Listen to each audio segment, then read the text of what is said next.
Well, a bad piece of wood on the national championship court tripped up this dude and caused North Carolina to lose the national championship game last year. That's right, today we're talking about Armando Bacot on Locked On Tar Heels. You are Locked On Tar Heels, your daily podcast on the UNC Tar Heels. Part of the Locked On Podcast Network, your team every day. Hey there, it's Wednesday, August 17th, 2022. Welcome into the Locked On Tar Heels podcast, the only daily North Carolina show out there. I'm your host, Isaac Shade, and joining me, as he does every Wednesday, is the man, Coach Pack Kilby. So glad to have you as always, and we want to thank you for making Locked On Tar Heels your first listen or your first watch every single day. Don't forget that the show is free and available anywhere you get podcasts. Very easy to subscribe. Go ahead and do so now. For those of you watching, man, you can smash that like button and leave some awesome comments about the man, Armando Bacot, and why you love him. Coach Pat Kilby, it's great to be together. Run us through a little bit of a bio about Armando and some of those stats from last year. Yes, sir. So Armando going to be a senior this season. Obviously, he's a center, true center, which you don't see a whole bunch of anymore. 6'11", which is up 1 inch from last season, and 235, which is down roughly 5 pounds from last season, which is great to see. He's getting taller and getting more lean. It's awesome. Yeah. Repping number 5 for the Tar Heels. You can find Mondo on social media at his Twitter is at @IGet_buckets35. We can confirm that he does get buckets. He does. And then just like his brother Caleb, his Instagram handle is literally his first name, which is Armando. Man, what a dude. It's fortunate, but not as popular as Caleb. So I can kind of understand how he scored that one. All right, so some stats, a little stat breakdown of Armando. Games played 39, games started 39. 31.7 minutes per game, which is just unbelievable considering how physical it is to play the 5 in college basketball. Season high of 43 minutes against Syracuse, which is also unbelievable. 16.3 points per game, career high of 29. 13.1 rebounds per game, folks. That is ridiculous. With a career high of, it is. With a career high of 22. 1.5 assists per game, 1.9 turnovers per game. I'd like to see that go down. 1.6 blocks per game. And then let's get to the good stuff here. Plus minus, he's plus 336. That's awesome. Ridiculous. Yes, it is. And that was first on the team. 244 made field goals out of 429, which is good for 56.9%, which for those that don't know, that's incredibly efficient. And then check this out. The three-point specialist, Armando Bacot. 1 for 8, season high 1, career high 1. So he's just ones across the board, baby. Killing it. Yeah, right. 12.5% from the three-point line. 146 out of 218 free throws, which is good for 67%.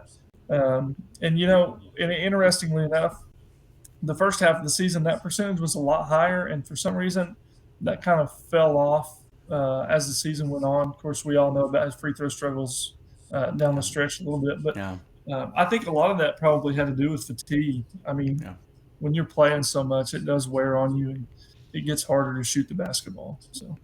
Absolutely. And yet, Carolina still had the second highest team free throw percentage in school history. That's so impressive.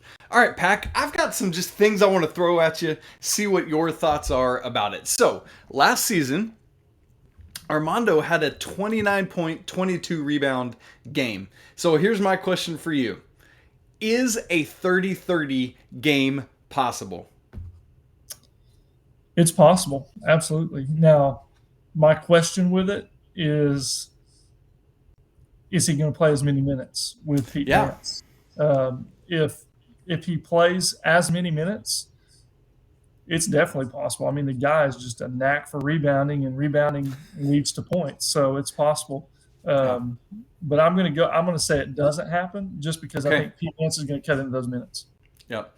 And just the one that's always stuck out to me is Brice Johnson's senior year. He had a 39-point, 23-rebound game at Florida State. That's not even at home.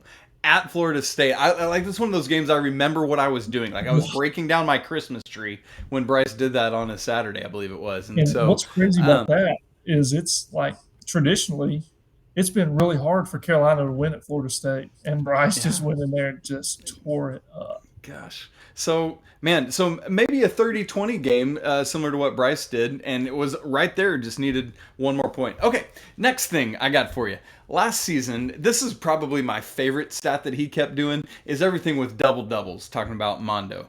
Had 31 double-doubles last year in 39 games, obliterated Brice Johnson's UNC single-season record of 23, tied David Robinson, the Admirals' NCAA single-season record.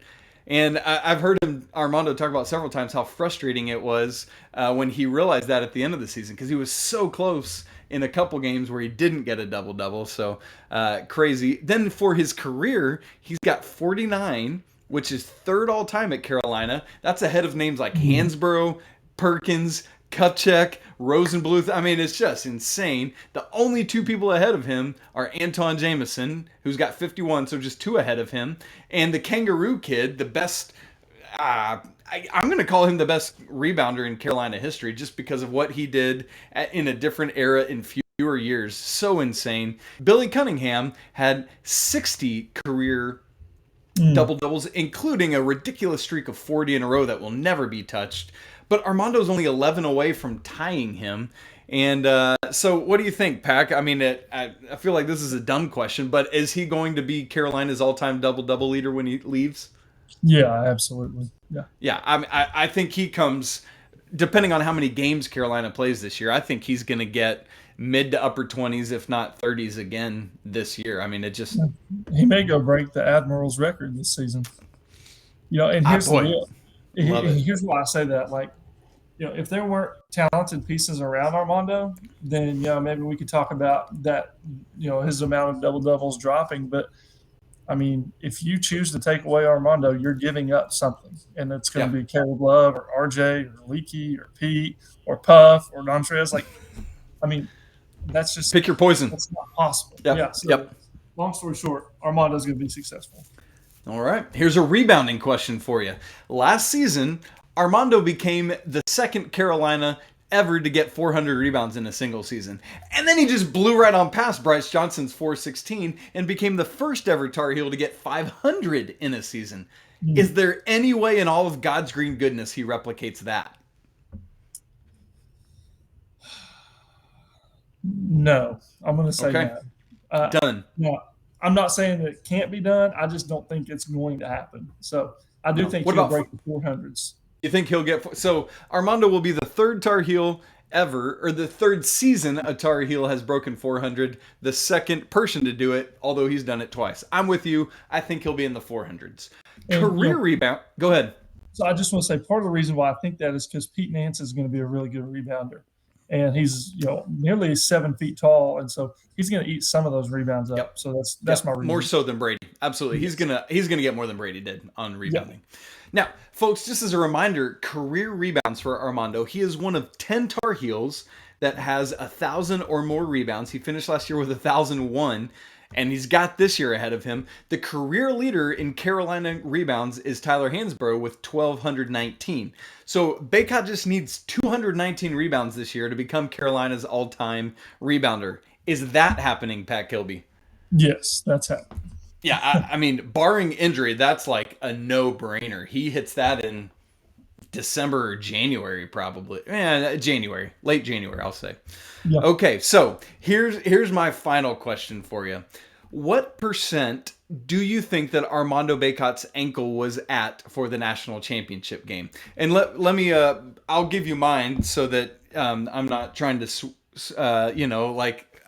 whatever. This is what I wrote, and I looked back at my quick hitters right after the game, and I had said an absolutely heroic performance from Armando Bacot given everything he was going through physically.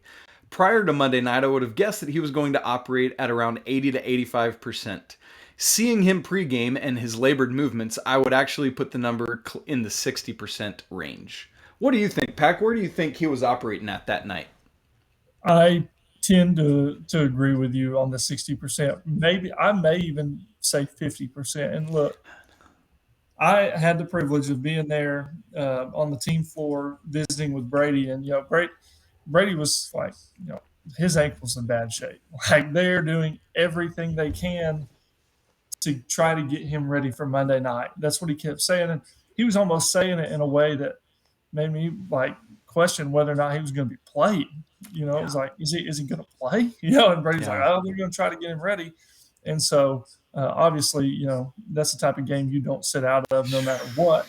And he just gutted it out and just showed how tough he truly was. But, I would say it's somewhere between 50 and 60%.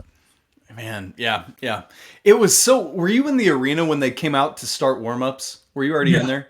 Yep. So it was so weird. I just happened to be standing right on the corner of the court at the elevated part, and the whole team came out except for Armando. And it was like, oh, crap. And so there was just this odd energy in the arena. I don't know if you felt that, but it was just like, sugar, man, what's going on here? And then finally he comes jogging out, and I was just like, whew. But you could just tell it was different. Even after he came out, it was still, he wasn't really participating in warm-ups. And what he was doing was, I wouldn't even call it half speed. It was just, let me get a few shots up and I will be ready to go. So I talked about it in the cold open, and this is the last thing, and then we'll get into our first ad read. But there was that play. He's going up. It looks like a no-brainer, done deal bucket, and just tweaks that ankle again right at the end of the game. Mm-hmm. And then there was a bucket for Kansas back on the other side that kind of sealed the deal right after that. For my money, if Armando didn't tweak his ankle, he both finishes that bucket and he's able to block. I think it was a David McCormick shot back on the other end that went in for Kansas. He buried Brady underneath the basket right there. That's right. Yeah, just bullied him down there. I forgot about that. But if Armando didn't tweak his ankle, he's guarding him and can no offense to Brady, but Armando's just a massive human being. Yeah. And so if he doesn't tweak, let me put it this way. If the court doesn't tweak Armando's ankle, does Carolina win that championship game? Absolutely. Yeah. If my memory serves me correctly, that happens, the ankle tweaking happens. He misses that. They come down, they miss a shot on a they get the offensive rebound, and then McCormick scores. So correct me if I'm wrong there. I'm looking at the play-by-play. Keep going. Keep talking. But Bacot, if he's in the game right there, first of all, they probably don't get that offensive rebound. And second of all, they certainly don't, bury Armando underneath the basket and get a left shoulder turnaround right over the front of the rim. And so that, to me, we were one layup, one rebound, or one defensive possession away, any way you look at it, from a national championship. So, right there. Crazy. So sad. Well, folks, Armando's back one more time. Let's talk about where we think his strengths and weaknesses are at, what he's working on this offseason. We'll do all that in just a second, right after I tell you about Bet Online, which is the fastest and easiest way to check in on all your betting needs. Find your favorite sports and events at the #1 online source for odds, lines, and games. There's also reviews and news from every league, including Major League Baseball, NFL, NBA, NHL, combat sports, esports, and even golf. BetOnline continues to be the top online resource for all your sports wagering info. From live in-game betting, scores, and podcasts, they have you covered. Head to BetOnline today or use your mobile device to learn more about all the trends in action. BetOnline, where the game starts. Okay, obviously, no player is fully formed, no player is perfect, but Armando's got a lot right to him. What are some of his strengths that you saw last year, Pac? Yeah, so I think it goes without really saying, but rebounding is definitely a strength.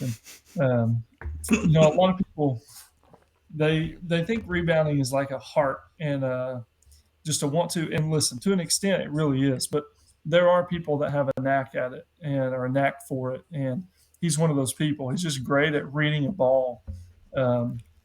It's like an outfielder in baseball. They become great at tracking fly balls and reading where it's going to go off the bat. Well, that's kind of the way that Armando is with rebounding. So he's very, very good at it. One of the things that stands out to me about him offensively is he has really good touch around the rim. Like when he turns left shoulder and goes with that right hand, man, he's just got really good touch. And I think he had, his numbers might not necessarily show it. I think he has good touch in his shot from the free throw line. He's got strength. He's able to be physical.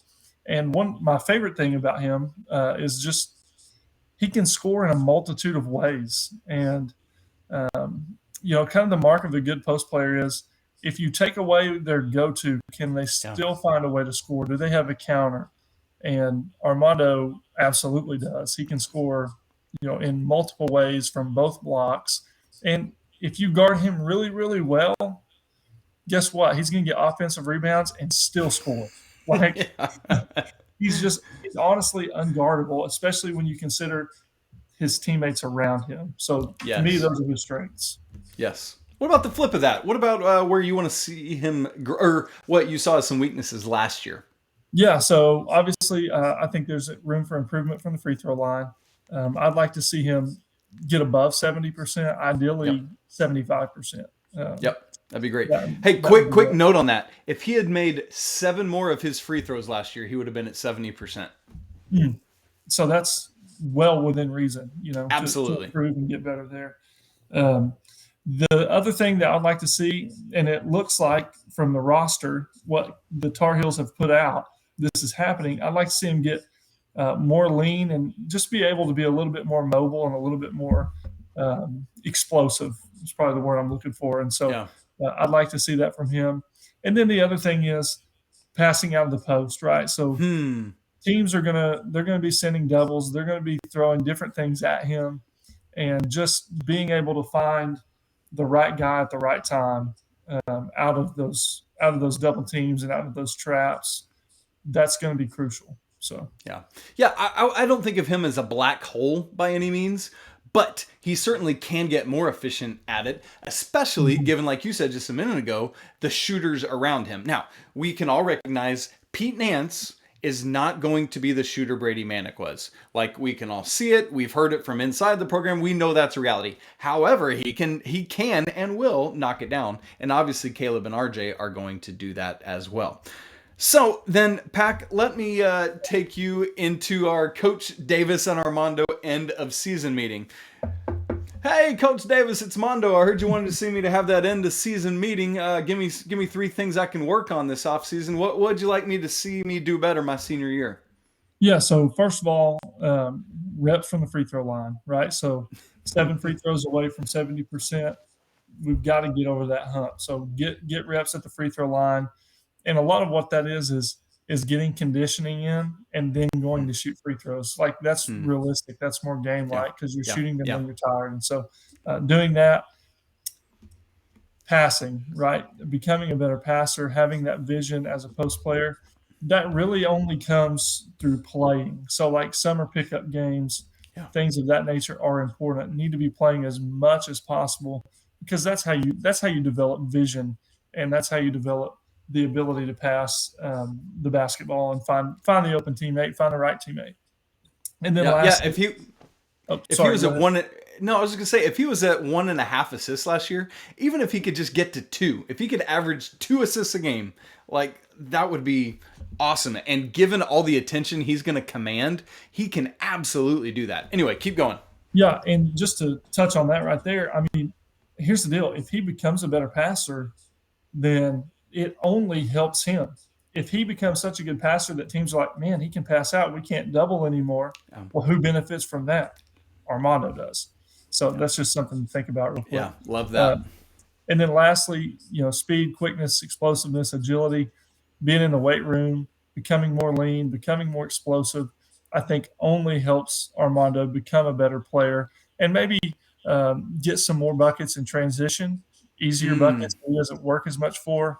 And also there's been some times where I feel like there could have been finishes around the rim that maybe there just weren't, just because he wasn't quite as explosive as we would have liked to have seen. And so those are things I would like to see. Yeah, we talked about how good his field goal percentage is. Man, there's so many bunnies that he leaves on the court. If he could make 10 more of those, I mean, there's no reason he couldn't be a 60% field goal shooter.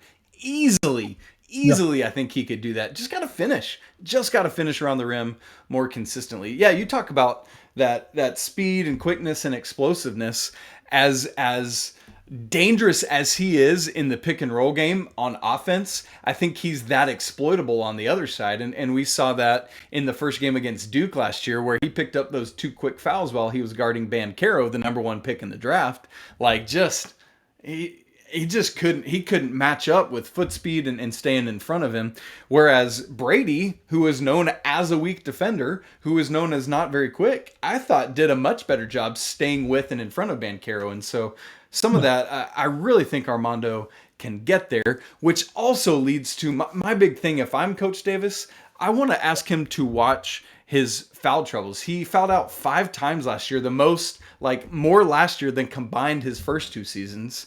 And he, like you're saying, he has to be on the floor when Coach Davis wants him to. I think that is imperative.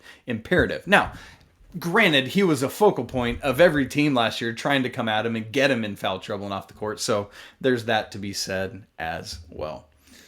Well, Pac, what about growth in the offseason? I know we talked about what Coach Davis want to see. What about some other areas of growth that you might like to see? Yeah, so he's going to be a senior, and with being a senior comes leadership. It comes responsibility. It comes, you're likely a captain because of being a senior, but also because of your ability. And so he's got a huge role there, and I would like to see him thrive in that role. We kind of talked about this with Caleb and a little bit with RJ. These guys have a responsibility to bring it every day, and to make sure that their teammates bring it every day. And so, and I don't want to say that he's not doing that, but I would just love to see that from him. Man. Yeah, and one thing for me is, I'm going to flip that and say one place I don't want to see him grow is 3-point shooting. We talked about him being 1 for 8 last season.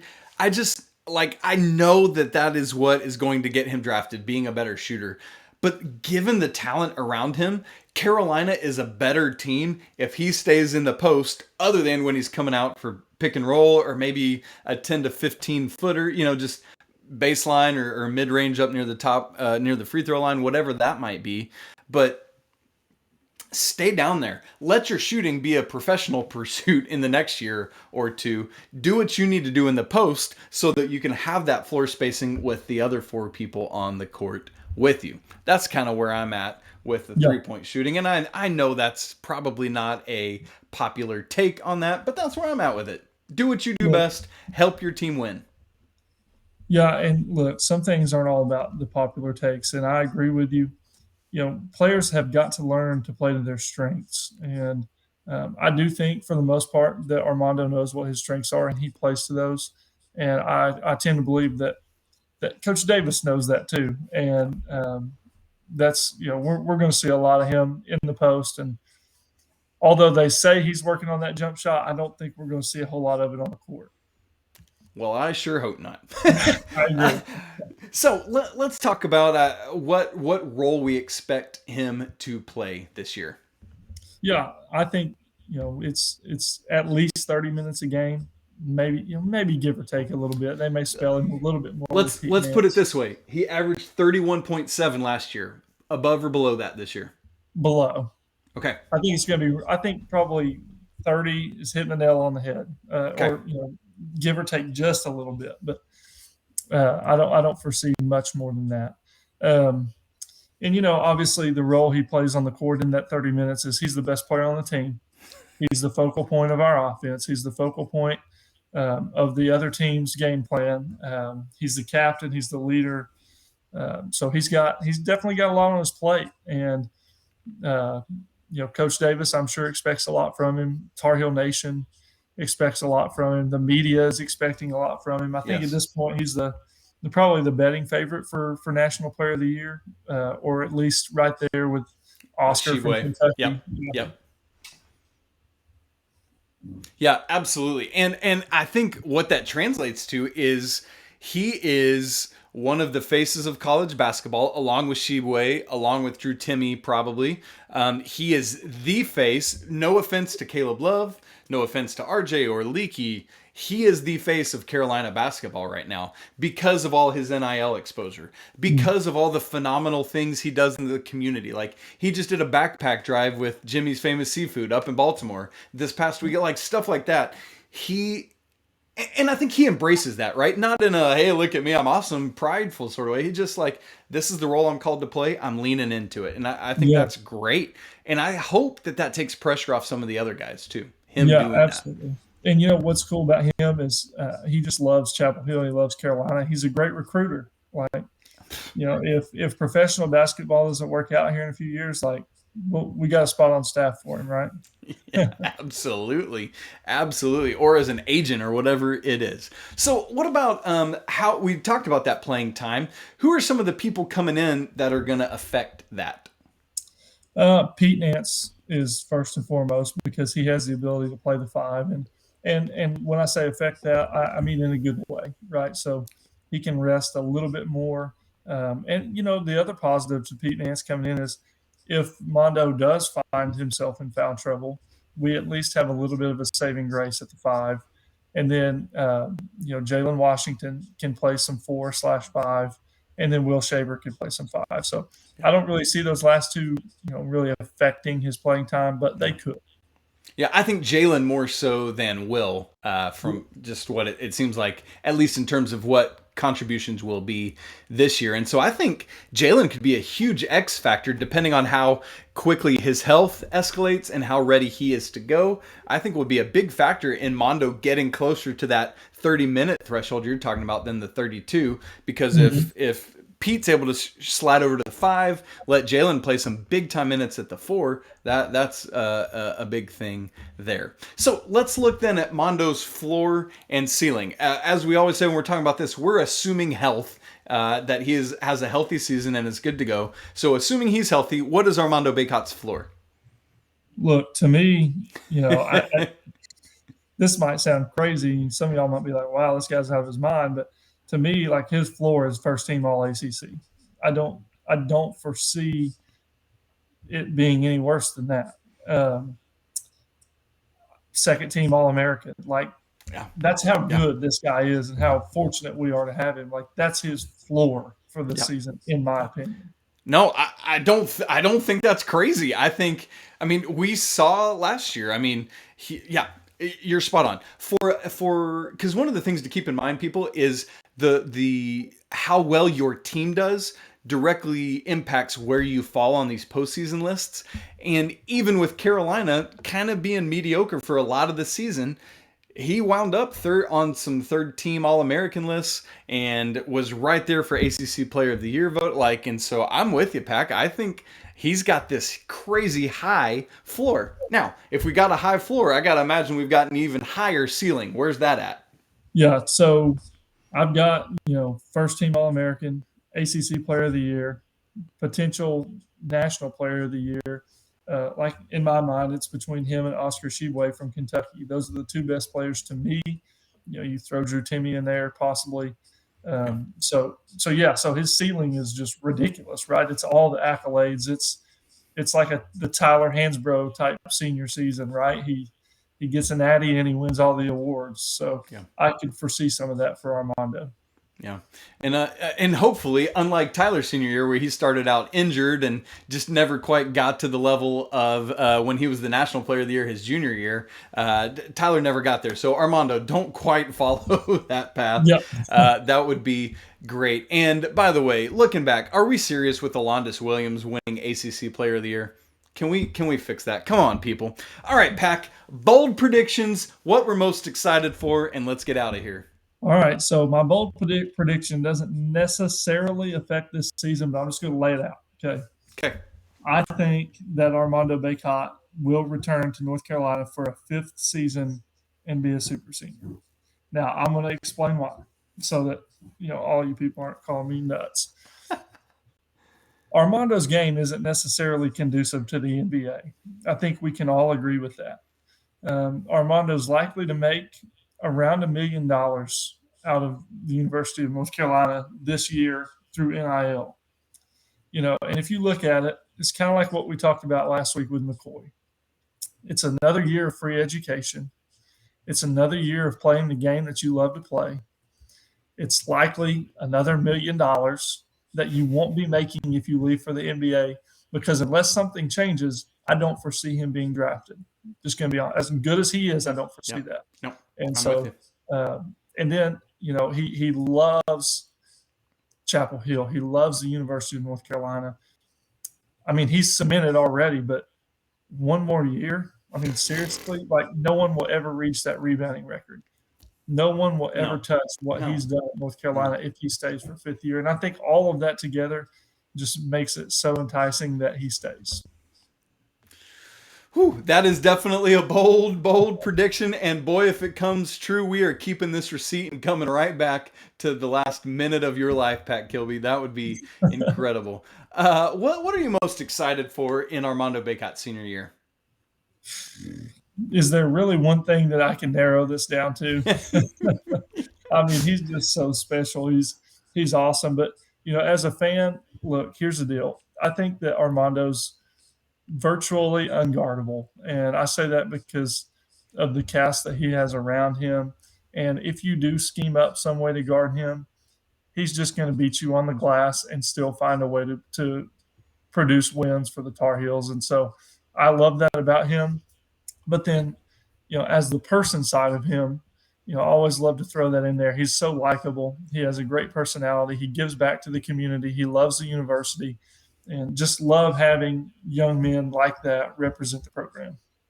Man, amen and well said. And I'll just throw in a couple smaller things is, If you were able to say about anything in Carolina basketball history, I'm the leader in that, you are someone. And so for him to leave Carolina, even with just 4 years, he'll be able to say this: I'm the career and single season leader in double-doubles and rebounds, and who knows where he's going to wind up on the points list and all sorts of stuff like that. He's going to erase Tyler Hansbrough from the top spot of something. Congratulations to you. You are etched forever in the lore of Carolina. And then ultimately, from a team standpoint, the mere possibility of completing what they almost did last year, and just thinking about how we all felt in the 16-17 season coming off of from the Chris Jenkins shot would just be sweet poetic justice, and I would love to see it. Oh, goodness. Armando Bacot, we love you, and we're so glad you're a Tar Heel. And that, friends, does it for today's episode of Locked On Tar Heels. We're so glad you joined us, making it your first listen every single day. Please don't forget to subscribe, smash the like button, and leave some great comments about Mr. Bacot. You can follow the show on Twitter at Locked On Heels. Follow the man, Coach Pat Kilby, at Coach_K23, and you can follow me at Isaac Shade. Get more on the ACC by making Locked On ACC your second listen today. Host Candace Cooper and the local experts of ACC take you around the conference in 30 minutes, 5 days a week. That's it for us today, and we want to remind you that it's always a great day to be a Tar Heel. Until tomorrow, peace!